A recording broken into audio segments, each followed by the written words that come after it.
지금 제 옆에 사람들을 불편하게 만드는 소설을 쓰고 싶지만 끝에는 주인공과 친구들이 행복해지길 바라는 해피엔딩 애호가이기도 한 최근에 책 한번 써봅시다를 출간한 장강명 작가님 나오셨습니다. 안녕하세요. 안녕하세요, 장강명입니다. 불러주셔서 감사합니다.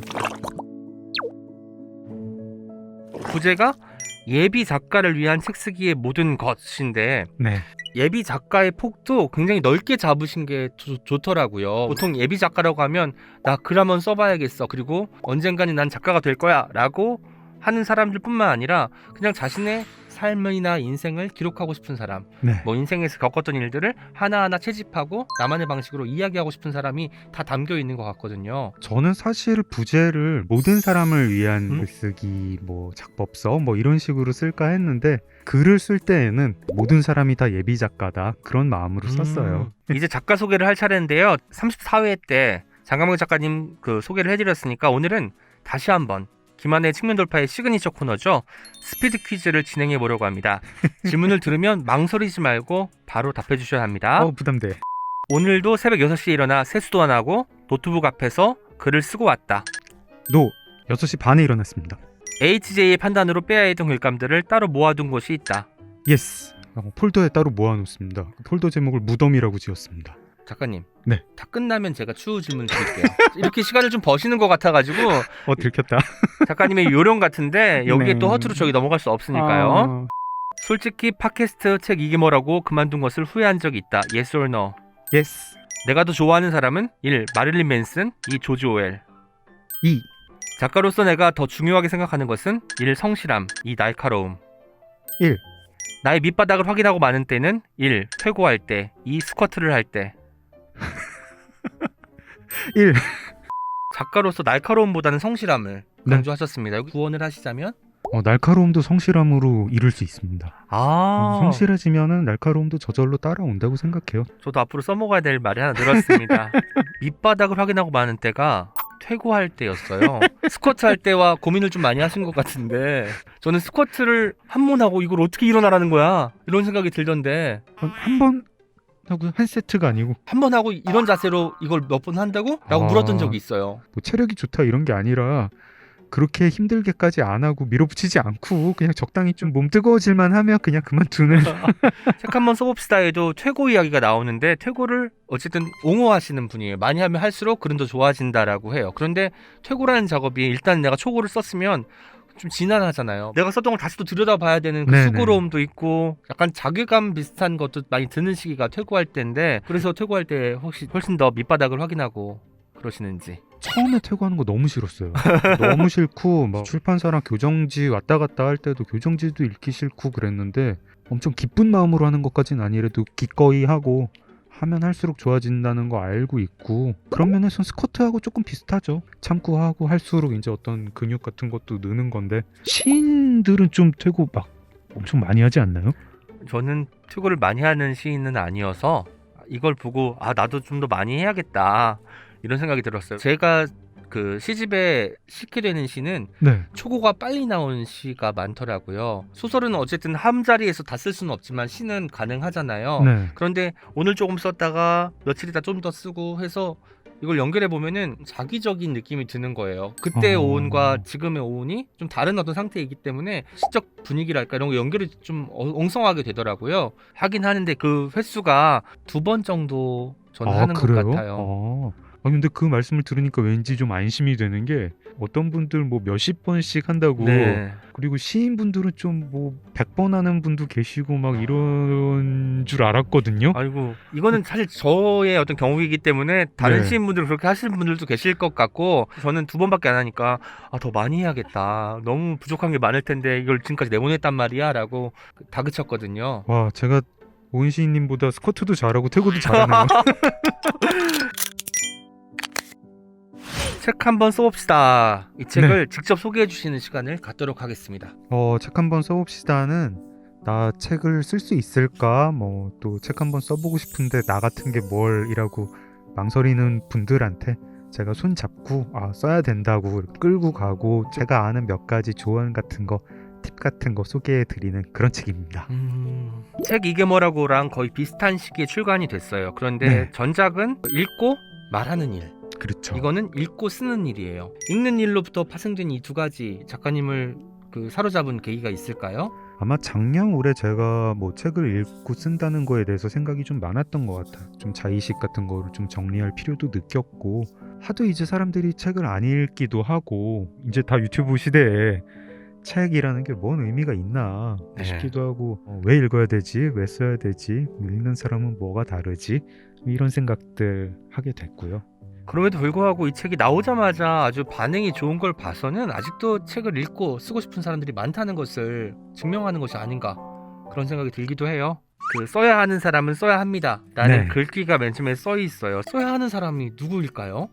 제가 그냥 딱 구체적으로 여기서 한번 말씀을 드려보면, 나 책 한번 써보고 싶다, 죽기 전에 책 한번 내보고 싶다, 이 생각을 한 지 1년이 넘었으면 써야 하는 사람입니다. 제가 사실 어디 강연 같은 데 가거나 또는 아버지 친구, 어머니 친구분들 만나면 그 말씀 많이 하세요. 나도 이제 책 한 권 써보고 싶었는데 점점점 그분들이 퇴임할 시점에 이르러가지고 그 마음을 가지신 건 아닌 것 같고, 젊었을 때부터 계속 그 마음을 갖고 계시더라고요. 이제는 정말 내야겠다라고 이제 생각을 하고 그제야 이제 마지막 그 고비를. 솔직히 마지막 고비도 아니고 그냥 이 방송 들으시는 분들 중에서도 많으실 거고, 네. 신문사에 있을 때 표백을 냈거든요. 그렇게 후배들한테 사내 메시지가 많이 와요. 선배 너무 축하드려요, 어쩌고 저쩌고 하다가, 선배 저도 사실은 책을 한번 써보고 싶은데 어떻게 하면 돼요? 이런 거 물어보고, 제가 다른 선배한테 우리 회사 다니는 후배들 중에 한 4분의 1은 책을 쓰고 싶어 하는 것 같다 이렇게 얘기를 했더니 그 선배가 웃는 거예요. 야, 4분의 1밖에 안 될 것 같아? 아마 저보다 연배가 높은 선배들은 저한테 창피해서 얘기를 못했던 것이고, 우리 참 이상한 사회인 게 책 쓰고 싶다 이 말을 되게 부끄러워요. 그래서 퇴임 직전에만 겨우 하는 거 아닌가. 어쨌든 그 기자분들이 예비 독자가 되었을 것 같아요. 책 한번 써봅시다. 이게 초창기 인기를 아마 견인해준 어떤 동기가 아닐까라는 생각도 듭니다. 네, 절찬리 판매 중입니다. S24에서 검색해주세요. SNS랑 비교하면서 책이 의사소통의 핵심 매체가 되는 사회를 상상한다라고 적으셨어요. 네. 우리가 지금은 정보를 생산하고 유통하는 게 굉장히 빨라진 시대잖아요. 근데 네. 책이라는 것은 좀 천천히 내 생각을 걸어보고 한자 한자 적어 내려가면서 다시 한번 생각을 붙박아 놓고 하는 작업들이 있어야 되는데, 지금은 정말 순식간에 모든 일들이 벌어지잖아요. 책 쪽에 손을 들어주신 이유에 대해서 더 들을 수 있을까요? 저 인터넷이라는 걸 처음 해본 게 대학생 때거든요. 그리고 한 20년 정도 일어난 일을 한 걸음 떨어져서 보니까 그 매체, 사회, 이게 어느 방향으로 가는지가 되게 명확히 보이더라고요. 우리한테 들어오는 정보의 품질을 희생하면서 짧고 빨리 퍼지고 넓게 퍼지는 그런 데로 갑니다. 인터넷 이전에 생각을 해보면 사람들이 신문 같은 거 되게 꼬박꼬박 읽고 스크랩도 하고 이랬는데, 뉴스 주기도 짧아지고요. 하루에 몇 번씩 올라오고, 그러다가 스마트폰 생기니까 글자 빽빽한 기사를 못 보잖아요. 그렇죠. 그러니까 기사가 줄어들어요. 글자 양이. 카드 뉴스 이런 게 나와가지고, 그림책이잖아요. 카드 뉴스 기본적으로. 네이버나 다음 같은 데서는 긴 기사 보면은 밑에 댓글로 누가 요약 좀 이러고 달지 않습니까? 맞아요. 네, 그래서 한 몇 년 전부터 인공지능이 요약 서비스가 있어요. 그거 누르면 3문장으로 줄여줍니다. 대부분 그렇게 줄이면 틀리죠. 우리가 트위터에 짧게 140자로 올리면은 다 거칠고 틀려요. 맥락이 사라지죠. 맥락이 사라지니까요. 깊이도 사라지고 사람들의 반응도 되게 즉각적으로 나와요. 긴 글 읽고 나서 즉각적으로 반응하는 사람 없거든요. 근데 짧은 글 읽으면 되게 과격하게 반응하고, 좋다 싫다가 바로 나오니까. 네. 근데 내가 여기서 더 짧은 정보, 더 빠른 정보를 볼 필요가 있을까? 지금 제가 무슨 유튜버 A씨가 인스타그램에 의미심장한 글을 올리면은 5분 만에 기사가 한 수십 개가 뜹니다. A씨 의미심장한 글 올려. 한 30분 지나면 2보도 올라와요. A씨 확대 해석하지 마라, 일갈 이런 거. 일갈. 그렇게 빨리 알 필요가 없어요, 제 생각엔. 그렇죠. 네, 좀 길고 사연이 있는 정보들, 그런 정보로 우리가 세상을 좀 묘사를 해야 되는데, 제 생각엔 그게 책이고요. 이게 음식으로 치면은 이제 식사 안 하고 감자칩만 먹는 것 같은 그런 상황인데, 제가 이게 나쁘다 좋다 말할 필요도 없는 게 다들 아실 거예요. 잠자기 전에 이제 침대에 누워가지고 멍하니 스마트폰을 보잖아요. 네. 그냥 그게 재밌어가지고 한 2시간 봅니다. 그때 새벽 2시에 막 졸려가지고 이제 더 못 보겠어서 잘 때 기분이 좋은가요? 내가 세상 일을 이렇게 많이 알게 됐구나. 세상에 쓸모없는 아이고. 거. 와, 중국에서 이런 일이 일어나고 뭐 세상 일 너무 잘 알아가지고 내가 정말 지혜로워졌다. 뿌듯해 오늘도. 이러고 자나요? 아니잖아요. 다 내가 이거 뭐하러 봤지? 내일은 절대 안 봐야지. 이러고 자요. 책 한번 써봅시다예요. 그러니까 글 한번 써봅시다가 아닌 거예요. 네. 보통은 글쓰기 책이 글을 써보자, 글을 어떻게 하면 좋은 글을 쓸 수 있을까? 이런 팁을 알려주는 책들이 참 많잖아요. 네. 글쓰기가 아니라 책 쓰기인 이유가 뭘까요? 책이라고 하는 게 좀 목표가 더 분명한 것 같고요. 글쓰기라고 하면 지금 옛날에는 없었던 어떤 플랫폼들이 네. 생겨서 좀 애매해지기도 했고 그 SNS 같은 것들 때문에 글쓰기랑 말하기의 경계도 좀 무너지는 것 같아요. 저 흔히 드는 예로 뭐 카카오톡 메시지를 보낼 때 이게 말하기인가요? 글쓰기인가요? 그렇죠. 이게 사실 네. 말하기에 가까운 말하기죠. 글이잖아요. 네. 이제 뭐 글을 어떻게 쓰자라고 얘기를 할 때 조금 그 허들이 너무 낮은 것 같기도 하고 좀 뭐 목표가 좀 분명치 않은 것 같기도 해서 책이라고 하면 그래도 이 단행본이 최소한 요구하는 어떤 규격 같은 게 있으니까요. 네. 그리고 제가 생각하는 이제 매체로서의 좋은 매체라는 거, 사연이 있고 맥락이 있는 매체라는 것도 책인 것 같거든요. 작법서가 참 많잖아요. 뭐 네. 참고하되 맹신하지는 말자. 문장은 무조건 짧게 쓰라. 뭐 첫 문장으로 독자를 사로잡아야 한다. 뭐 맞는 말인 것처럼 들리는 것들을 의심하고 시작하시거든요. 제가 이제 책 한번 써봅시다를 쓰면서 실제로 저한테 와서 물어보시는 분들이 되게 많았거든요. 뭐 이제 책을 쓰려는 분들이 실제로 이제 어려움을 겪으실 때 어디가 어려움을 겪는지 그런 걸 상담을 하면서 느낀 게 사람들이 작법서를 너무 맹신하는 분들이 많아요.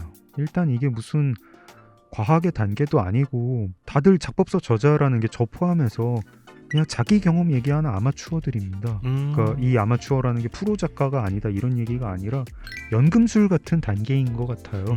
세상 모든 작법서에 있는 내용들이 다 그 수준입니다. 그냥 내가 해봤더니 나한텐 이게 맞아라는 거를 남한테도 그냥 일반화해서 강조하는 거고 독자를 사로잡는 뭐 플롯 16가지 뭐 이런 것들 있잖아요. 제가 볼 때 애초에 잘못됐어요. 그거를 보고 글을 쓰면 쓸 수가 없어요. 16가지를 써보면서 만든 게 아니라 이미 써진 책을 가지고 분해를 한 거지 그걸 보고 소설을 쓸 수는 없어요. 필사도 취미이기도 하고 글쓰기 훈련의 도구라고 또 각광받기도 하는데 네. 호의적이지 않았어요. 필사에 대해서도. 필사가 실제로 글쓰기에 도움이 된다는 말도 있거든요. 여기에 대해서 한마디 해주시죠. 도움 됩니다. 도움 되고 저도 해요. 지금도 하고 있습니다. 지금도 하고 있는데 흔히 필사하시는 분들이 경전 같은 책들이 있어가지고 네. 다들 그걸 필사를 하세요. 본인이 어떤 글을 쓰고 싶은지 글도 장르가 다르니까요. 그거를 파악을 해서 거기에 맞는 내가 쓰고 싶은 글의 모범이 되는 그런 글을 필사를 해야지 농구 선수가 받아야 할 훈련이 있고 네. 뭐 양궁 선수가 받아야 할 훈련이 있고 다 다를 거거든요. 제가 생각하는 필사는 역 엔지니어링이라고 하죠. 남의 제품을 분해를 해가지고 이 사람은 어떻게 이런 제품을 내놨지? 라고 이제 상대 기업의 제품을 조사하는 그런 작업이거든요. 글쓰기 실력을 나한테 모자라는 부분을 채우기 위해서 남의 글을 굉장히 천천히 읽고 분해하기 위해서 하는 네. 필사라면은 고르는 것부터 좀 잘 골라야겠다. 목적에 부합하는 글을 골라야 된다. 네. 하셨습니다. 합평 작품들을 서로 읽고 이야기하는 시간인데 네. 조언도 많이 오가지만 충고도 참 많이 오가는 장인 것으로 제가 알고 있어요. 거기서도 그 말들을 잘 걸러 들으라고도 하셨습니다. 보는 시각이 다르니까 네. 이 나랑 시각이 같지 않은 사람 얘기는 별로 나한테 도움이 안 되는 것이고 기본적으로 또 장편 소설 쓰려는 분들한테는 큰 도움이 안 되는 것 같아요. 틀 자체가 돌아가면서 서로 작품을 봐줘야 되고 완결된 걸로 이제 해야 되는데 서로 쓴 거 가지고 그때까지 쓴 분량 가지고 마치 연재하는 느낌으로 다음에 어디까지 쓰기로 하고 또 네네 좋은지 좀 잘 모르겠고요. 합평을 하다 마음을 다친 사람도 많이 봤고 그리고 이제 오히려 내가 뭘 써야 될지 분명해지는 사람도 봤는데 투자의 분들이 많이 계셨으면 좋겠습니다. 네. 이제 공식 질문 2개 드리도록 하겠습니다. 첫 번째는 책이라고 청취자에게 영업하고 싶은 단 한 권의 책입니다. 저 한 몇 주 전에 굉장히 어떤 책 읽고 큰 감명을 받고 네. 너무 재미도 있었는데요. 저자는 데이비드 콴맨이고요. 제목은 도도의 노래입니다. 그 도도새라는 네네. 새가 있었잖아요. 그 모리셔스 네네. 섬에 살았다는 도도새인데 사람이 이제 상륙하면서 얼마 있다 바로 멸종을 해버린 이 책 자체는 뭐 도도새만 다루는 거는 아니고요. 섬생물 지리학이라는 학문이 시작을 해서 발전을 한 과정이에요. 네. 어떤 생물이 어떤 환경에서 자라는지 이런 거를 음. 분석을 하는 건데 특히 이제 섬에 사는 생물들이 변이가 심하대요. 그리고 독특한 생물들이 섬에 많이 살고요. 근데 섬에 사는 생물일수록 멸종하기도 쉬워요. 고립되어 있으니까. 고립되어 있으니까요. 예. 우리 시대에 되게 시사하는 바가 많더라고요. 제 자연보호구역 같은 것도 사실상의 섬 같은 존재가 된 이 자연보호구역에 사는 동물이 옆에 자연보호구역까지 못 가니까요. 못 가니까 이거는 그 사이에 바다가 있는 거나 마찬가지고 일종의 구획이 다 지어진 네, 셈인 거네요. 더 멸종하기 쉬워지는 형태로 뭐 그런 것들 되게 자세하게 이제 뭐 작은 얘기부터 큰 얘기까지 제가 환경 문제 같은 거 좀 관심이 있는데 네. 그런 것들 얘기를 해서 일단 재밌습니다. 네. 그 책 추천합니다. 두 번째 공식 질문입니다. 책 한 번 써봅시다가 딱 한 권 있다면 누구에게 선물하고 싶으신가요? 이 저희 아버지입니다. 물론 제가 아버지한테 이걸 선물을 못 사는 게 아니지만 네. 제가 책 한 번 써봅시다 중간에 쓰면서 아버지 생각을 좀 했어요. 아. 왜냐하면 저희 아버지가 제가 보기엔 딱 그러신 분이에요. 책을 쓰고 싶어 하세요. 동시에 쓰기 싫어하세요. 누가 봐도 책을 쓰고 싶어 하시는데 네. 옆에서 제가 아버지도 한 권 쓰세요 뭐 이러면은 대답을 안 하고 막 아. 이런 분인데 대답을 안 하시는 게 정말 쓰고 싶어하는 마음이 느껴지네요. 내가 무슨 이것도 아니고 갑자기 거기서부터 대답을 안 하세요. 분명히 책을 쓰고 싶어 하시는데 책이 너무 어려운 거예요. 80세, 90세가 돼서도 계속 네. 나 책 한 권 써보고 싶은데 나 세상을 떠나기 전에 내 이름이 들어간 저자 이름이 들어간 책이 있었으면 좋겠는데 하면서 80세, 90세를 맞지 않으셨으면 좋겠어요. 네, 오늘 책이라도 오늘 옹기종기 녹음 어떠셨나요, 작가님? 너무 재밌어가지고 막 시간도 많이 오버했고 그런데 다음에 또 꼭 나오고 싶습니다. 아이코. 책이라고 화이팅! 네, 독자분들하고 함께 쓰는 그날까지 저희 책이라고 또 여기 있겠습니다. 두 번째로 찾아와 주셔서 두 배로 즐거웠던 시간인 것 같아요. 다시 한번 고맙습니다. 고맙습니다.